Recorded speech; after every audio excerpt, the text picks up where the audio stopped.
Can you give us some color on the difference between crypto equity plays today and a couple of years ago? Because a couple of years ago, they all seemed like cash grabs for Wall Street, but nowadays you're getting stuff like OpenSea and Fireblocks, which are extremely legitimate companies.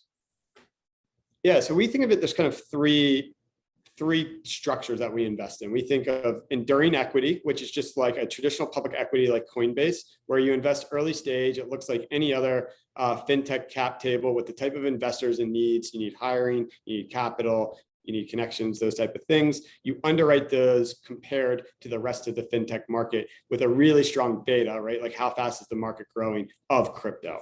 The tricky part, so that's number one, and we'll talk about kind of how we think about the growth factors of each. The second one is this hybrid model that's very crypto native, and that came out of the compound Uniswap kind of vintage of the world, right? Which is you first finance it in equity, and there is now a question, and the equity builds a lot of the network. There is a few different relationships between the equity and network. There's different like kind of legal structures, compensation structures, financing structures, treasuries. They both generally have their own treasury. You have an equity treasury and a network treasury. They're used differently. The governance is different. So that's kind of this hybrid model where there's a relationship between the equity and the network and the network's treasury. The last one is the most crypto native, like the Wi-Fi's of the world, where you go network first, you capitalize the network via some type of fair launch or crypto native mechanism.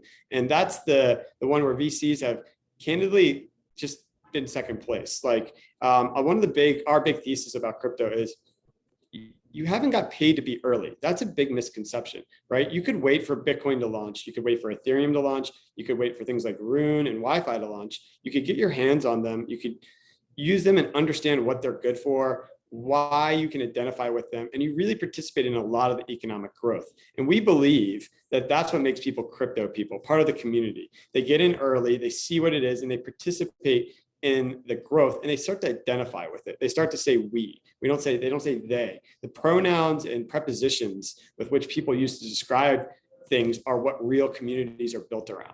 So that's how we think about those kind of three structures.